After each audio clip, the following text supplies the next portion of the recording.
కాకినాడ జిల్లా పిఠాపురం నియోజకవర్గంలో 4వ రోజు ఏలేరు వరద తీవ్ర ప్రభావం చూపుతోంది. నీటి ఉధృతిలో గొల్లప్రోలు పిఠాపురం జాతీయ రహదారి మునిగింది. రాకపోకలు స్తంభించాయి. వాహనాలను పిఠాపురం ప్రధాన కూడలి సమీపంలో ఆపేసి అచ్చంపేట జంక్షన్ మీదుగా మళ్లించారు. విశాఖ నుంచి కాకినాడ వెళ్లే వాహనాలను కత్తిపూడి జాతీయ రహదారి మీదుగా పంపుతున్నారు. పిఠాపురం గొల్లప్రోలు రహదారి మీదుగా కేవలం భారీ వాహనాలు మాత్రమే పంపిస్తున్నారు. కార్లు, ద్విచక్ర వాహనదారులను పోలీసులు నిలిపివేస్తున్నారు.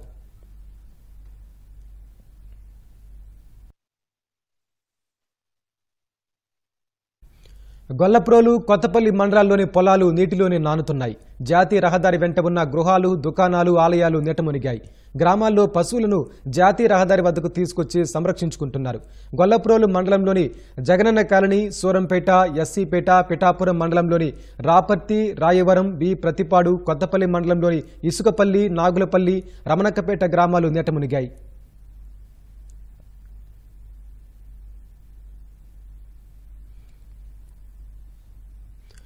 ఏలూరు జిల్లా కుకునూరు, వేలేరుపాడు, విలీన మండలంలోని గ్రామాలు గోదావరి వరదలో మునిగాయి. వింజరం, చీరవెల్లి మధ్య ప్రధాన రహదారిపై వరద ప్రవహిస్తోంది. కుకునూరు మండల కేంద్రానికి రాకపోకలు నిలిచాయి. విలీన మండలాల్లో 25 గ్రామాలకు 2 రోజులుగా రాకపోకలు స్తంభించాయి. పంట పొలాలు సైతం నీట మునిగాయి.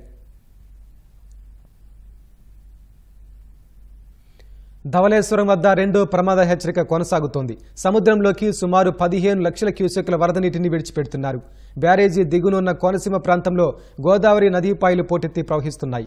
కనకాయలంక, బూరుగులంక, ఆనగాలంక, అరిగిలవారిపేట, జి పెదపొడిలంక, అయోధ్యలంక, పెద్దమలంక, వీరవల్లిపాలెం, ఐనవెల్లిలంక ప్రజలు పడవల్లో రాకపోకలు సాగిస్తున్నారు.